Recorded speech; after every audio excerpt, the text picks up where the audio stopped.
নমস্কাৰ ষ্টুডিঅ'ত মই কন্দৰ্প গৈ মুহূৰ্তত এটা ডাঙৰ খবৰ দিব বিচাৰিছোঁ। প্ৰতিদিনে লাহোৰঘাট সমষ্টিৰ আসিফ নাজাৰে এতিয়া ৰাইজৰ মুখত পৰা দেখিবলৈ পোৱা গৈছে ভোট বিচাৰি জলৈকে গৈছে। আসিফ নাজাৰক পহু খেদা দিছে ৰাইজৰ ফালৰ পৰা, আৰু তাৰ পৰিৱৰ্তে দেখিবলৈ পোৱা গৈছে এনডিএৰ প্ৰাৰ্থী খলিলুৰ ৰহমানক সমৰ্থন কৰা দেখিবলৈ পোৱা গৈছে।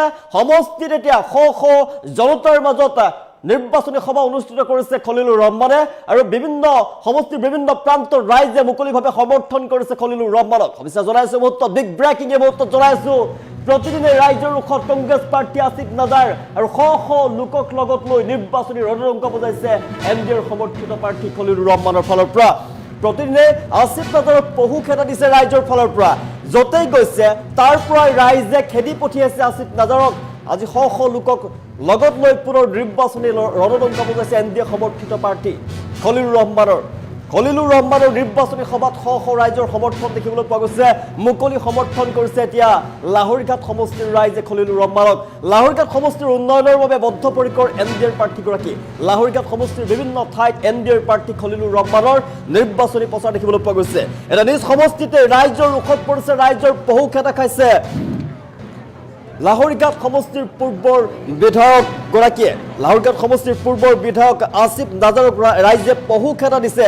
সমষ্টিৰ ভোট বিচাৰি জলৈকে গৈছে সমষ্টিৰ ৰাইজে, এতিয়া সেই এলেকাত নিষিদ্ধ ঘোষণা কৰিছে আসিফ নাজাৰক। লাহোৰঘাট সমষ্টিত এইবাৰ ৰাইজে আসিফ নাজাৰক বিচৰা নাই, পৰিয়ালকেন্দ্ৰিক ৰাজনীতিৰ পৰা বিদায় লোৱাৰ বাবে ৰাইজে পণ লৈছে। পৰিয়ালকেন্দ্ৰিক ৰাজনীতিক তেওঁলোকে বিদায় দিব, আৰু দেখিবলৈ পোৱা গৈছে খলিলুৰ ৰহমানৰ সভাত বিপুল সমৰ্থন দেখিবলৈ পোৱা গৈছে। খলিলুৰ ৰহমানে সমষ্টিৰ যি ঠাইতে গৈছে ৰাইজে সমৰ্থন কৰা দেখিবলৈ পোৱা গৈছে। ৰাইজ ওলাই আহিছে এইবাৰ এনডিএৰ সমৰ্থিত প্ৰাৰ্থীগৰাকীক ৰাইজে সমৰ্থন কৰিব, আৰু এনডিএ সমৰ্থিত প্ৰাৰ্থীগৰাকীক মুকলিভাৱে সমৰ্থন কৰাৰ বাবে ৰাইজ ওলাই আহিছে। লাহোৰঘাট সমষ্টিৰ জনতা এনেদৰে মুকলিভাৱে সমৰ্থন কৰা দেখিবলৈ পোৱা গৈছে। আসিফ নাজাৰক কিন্তু পূৰ্বৰ বিধায়ক আসিফ নাজাৰক নিজ সমষ্টিতেই ৰাইজে পহু খেদা দিছে, আৰু যি ঠাইলৈকে তেওঁ ভোট বিচাৰি গৈছে ৰাইজৰ ৰোষত পৰিছে, ৰাইজে তাৰ পৰা খেদি পঠোৱা দেখিবলৈ পোৱা গৈছে। শ শ লোকক লগত লৈ এনডিএৰ সমৰ্থিত প্ৰাৰ্থী খলিলুৰ ৰহমানে নিৰ্বাচনী ৰণদংক বজাইছে। সমষ্টিৰ প্ৰান্তে প্ৰান্তে নিৰ্বাচনী সভা অনুষ্ঠিত কৰিছে খলিলুৰ ৰহমানে, আৰু খলিলুৰ ৰহমানে ৰাইজক প্ৰতিশ্ৰুতি প্ৰদান কৰিছে যে এনডিএ চৰকাৰে তেওঁলোকক উন্নয়ন কৰিব, সমষ্টিৰ উন্নয়নৰ বাবে কাম কৰিব, আৰু সমষ্টিৰ উন্নয়নৰ বাবে বদ্ধপৰিকৰ বুলি তেওঁ মন্তব্য কৰিছে, ৰাইজক প্ৰতিশ্ৰুতি প্ৰদান কৰিছে। পূৰ্বৰ যি আসিফ নাজাৰ সমষ্টিৰ কাম নকৰিলে তাৰ বাবে এতিয়া জনতাই আসিফ নাজাৰক বিদায় দিব, আৰু জনতাই তাৰ পৰিৱৰ্তে এতিয়া এনডিএৰ সমৰ্থিত প্ৰাৰ্থী খলিলুৰ ৰহমানক আঁকোৱালি লোৱা দেখিবলৈ পোৱা গৈছে। এবাৰ নিৰ্বাচনৰ প্ৰাকখনত বুজাই দিছে স্পষ্টভাৱে খলিলুৰ ৰহমানক ৰাইজে সমৰ্থন কৰিছে, তাৰ পৰা কংগ্ৰেছ প্ৰাৰ্থীগৰাকীক বিদায় দিয়া হ'ব। পূৰ্বৰ বিধায়ক আসিফ নাজাৰক ৰাইজে ইতিমধ্যে নৎখাত কৰিছে। আসিফ নাজাৰে তেতিয়া টিকট পাইছিলে, কিন্তু ৰাইজে আসিফ নাজাৰক বাৰে বাৰে কৈছিলে যে কংগ্ৰেছৰ ফালৰ পৰা টিকট প্ৰদান কৰিব নালাগে। কংগ্ৰেছৰ ফালৰ পৰা আসিফ নাজাৰক যেতিয়া টিকট প্ৰদান কৰা হৈছিলে, আসিফ নাজাৰৰ বিৰুদ্ধে ওলাই আহিছিলে ৰাইজ, আৰু আসিফ নাজাৰৰ টিকট পোৱাৰ বিৰোধিতা কৰা দেখিবলৈ পোৱা গৈছিলে। তাৰ পাছতো গৌৰৱ গগৈৰ ফালৰ পৰা আসিফ নাজাৰক টিকট প্ৰদান কৰা হ'ল, তাৰ পিছত দেখিবলৈ পোৱা গৈছে সমষ্টিৰ যি ঠাইলৈকে তেওঁ ভোট ভিক্ষা কৰিবলৈ গৈছে, সমষ্টিৰ ৰাইজৰ কাষলৈ গৈছে, তোৰ পৰাই ৰাইজে তেওঁক পহু খেদা দিয়া দেখিবলৈ পোৱা গৈছে, আৰু তাৰ পৰিৱৰ্তে এনডিএৰ প্ৰাৰ্থী খলিলুৰ ৰহমানক সমৰ্থন কৰা দেখিবলৈ পোৱা গৈছে, মুকলি সমৰ্থন কৰা দেখিবলৈ পোৱা গৈছে, আৰু নিৰ্বাচনী ৰণদংক বজাইছে খলিলুৰ ৰহমানৰ ফালৰ পৰা। যি ঠাইলৈকে গৈছে ৰাইজৰ বিপুল সমাগম দেখিবলৈ পোৱা গৈছে। লাহোৰঘাট সমষ্টিৰ লেংৰিবৰী গাঁও পঞ্চায়তত আসিফ নাজাৰক পহু খেদা দিছিলে সিদিনা, আৰু এইবাৰ ভাবুকি প্ৰদান কৰা হৈছে ৰাইজৰ ফালৰ পৰা। য'তেই আসিফ নাজাৰ যায় তাতেই তেওঁক নিষেধ ঘোষণা কৰিছে ৰাইজৰ ফালৰ পৰা। এনডিএৰ মিত্ৰজোঁটৰ যিগৰাকী প্ৰাৰ্থী খলিলুৰ ৰহমান, আৰু খলিলুৰ ৰহমানক ৰাইজে বিপুল সঁহাৰি দিয়া দেখিবলৈ পোৱা গৈছে। বছৰ বছৰ ধৰি কংগ্ৰেছে লাহোৰঘাট সমষ্টিক উন্নয়নৰ পৰা বঞ্চিত কৰিলে, কোনো ধৰণৰ কাম নকৰিলে, আৰু তাৰ পৰিৱৰ্তে ৰাইজে এবাৰ আসিফ নাজাৰৰ পৰিৱৰ্তে এনডিএৰ প্ৰাৰ্থীগৰাকীক বিচাৰিছে। লাহোৰঘাট সমষ্টিৰ এনডিএৰ মিত্ৰজোঁটৰ প্ৰাৰ্থী খলিলুৰ ৰহমানৰ সমৰ্থনত এতিয়া ওলাই আহিছে ৰাইজ। আমি দৃষ্টান্ত দেখুৱাই আছো মৰিগাঁও জিলাৰ সংখ্যালঘু মৰ্চাৰ সভাপতি আবু তাহাৰ ছিদ্দিক উপস্থিত আছে, আৰু হাজাৰ হাজাৰ লোকে সমৰ্থন কৰা দেখিবলৈ পোৱা গৈছে। সমষ্টিৰ যি ঠাইলৈকে গৈছে এইবাৰ এনডিএ প্ৰাৰ্থীগৰাকীক সমৰ্থন কৰা দেখিবলৈ পোৱা গৈছে। বৰ্তমানৰ যিগৰাকী বিধায়ক আছিলে বিধায়কগৰাকী কিন্তু সমষ্টিৰ ৰাইজে প্ৰত্যাখ্যান কৰিছে, য'তেই গৈছে পহু খেদা খাইছে ৰাইজে, খেদিছে এতিয়া আসিফ নাজাৰক। এবাৰ লাহোৰঘাট সমষ্টিৰ পৰা পৰিয়ালকেন্দ্ৰিক ৰাজনীতিক বিদায় দিয়া হ'ব, স্পষ্টভাৱে ৰাইজৰ ফালৰ পৰা বাৰ্তা প্ৰদান কৰা হৈছে, আৰু আসিফ নাজাৰক য'তেই গৈছে তেওঁৰ পৰা ৰাইজে দিছে পহু খেদা। আমি দৃশ্যাংশ দেখিছোঁ খলিলুৰ ৰহমানৰ সভাত ৰাইজৰ বিপুল সমাগম দেখিবলৈ পোৱা গৈছে, জনসমাগম দেখিবলৈ পোৱা গৈছে। এইবাৰ আসিফ নাজাৰৰ পৰিৱৰ্তে খলিলুৰ ৰহমানক ৰাইজে বিচাৰিছে। NDA মিত্ৰজোঁটৰ প্ৰাৰ্থী খলিলুৰ ৰহমানক ৰাইজৰ বিপুল সমৰ্থন দেখিবলৈ পোৱা গৈছে। আমি দৃশ্যাংশ দেখুৱাই আছোঁ সমষ্টিৰ প্ৰান্তে প্ৰান্তে এনেদৰে নিৰ্বাচনৰ সভা অনুষ্ঠিত কৰিছে, নিৰ্বাচনী সভাত ভোগ ভিক্ষা কৰিছে ৰাইজৰ ফালৰ পৰা। আৰু স্পষ্টভাৱে ৰাইজক প্ৰতিশ্ৰুতি প্ৰদান কৰিছে যে সমষ্টিৰ উন্নয়নৰ কাম কৰিব। NDA চৰকাৰে তেওঁলোকৰ সমষ্টিৰ উন্নয়নৰ কাম কৰিব, যিসমূহ কাম আসিফ নাজাৰৰ দিনত হোৱা নাছিলে। কাৰণ আসিফ নাজাৰে দুৰ্নীতি কৰিলে, কেৱল দুৰ্নীতি কৰা আসিফ নাজাৰৰ বিৰুদ্ধে এবাৰ ৰাইজে ওলাই আহিছে। আসিফ নাজাৰক তেওঁলোকে ভোট প্ৰদান নকৰে।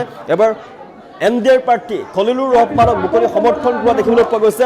আমি দৃষ্টান্ত দেখাইছোঁ বিভিন্ন প্ৰান্তত, সমষ্টিৰ বিভিন্ন প্ৰান্তত সভা অনুষ্ঠিত কৰিছে খলিলুৰ ৰহমানৰ ফালৰ পৰা। আৰু খলিলুৰ ৰহমানৰ সভা আমাৰ ৰাইজে বিজেপি আৰু অগপৰ মিত্ৰজোঁটক কিয় বিচাৰিছে, ইয়াৰ কাৰণটো হৈছে আমাৰ অসম চৰকাৰ যেতিয়া আছিলে তেতিয়া আমাৰ যিবিলাক কাম কৰিছে সেই কামখিনি ডাইৰেক্ট পোনপটীয়াকৈ আমাৰ বেনিফিচিয়াৰীয়ে তেওঁলোকে সম্পূৰ্ণ সুবিধাখিনি পাইছে।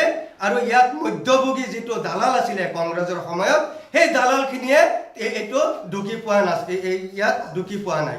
কিন্তু সেইকাৰণে আমাৰ ৰাইজে এতিয়া ভাবিছে যে ইয়াত দুৰ্নীতিমুক্ত চৰকাৰ হ'লে এই অগপ আৰু বিজেপিৰ মিত্ৰজোঁট চৰকাৰে দুৰ্নীতিমুক্ত চৰকাৰ, আৰু সেইটো চবেই বাছি লৈছে।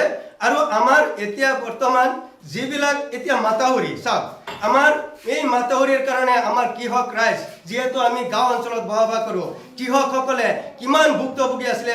মানে প্ৰতি বছৰে বছৰে বানপানী হৈছিলে, যেতিয়ালৈকে এই মাতাউৰি আমাৰ ইয়াত ভাঙিছে, বনাই দিছে, তাৰ পিছৰ পৰা আমাৰ এতিয়া কৃষকসকল উপকৃত হৈ আছে, কোনোদিনে বানপানী নহয়। এনেধৰণৰ বহুত বহুত উদাহৰণ আছে, যাতে আমাৰ মানুহখিনিয়ে সেইকাৰণে বিজেপিমুখী হৈছে, অগপমুখী হৈছে।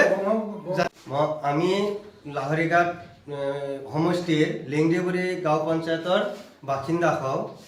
আমাৰ লাহৰীঘাট সমষ্টিত লিংডিবুৰী পঞ্চায়তত এসময়ত কংগ্ৰেছৰ এটা ভাল দিন আছিলে, ৰাইজ কংগ্ৰেছমুখী আছিলে।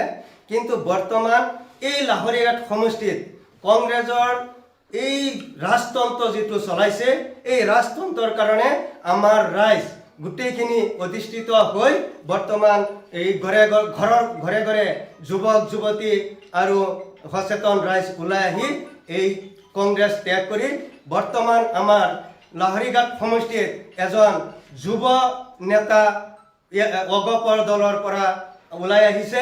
তেখেতক আমি সকলোৱে,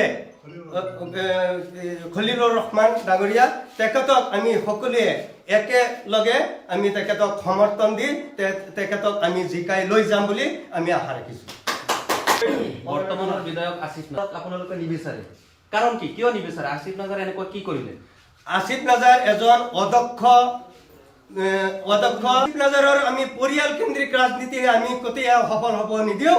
আৰু তেওঁ এজন অদক্ষ বিধায়ক আছিলে।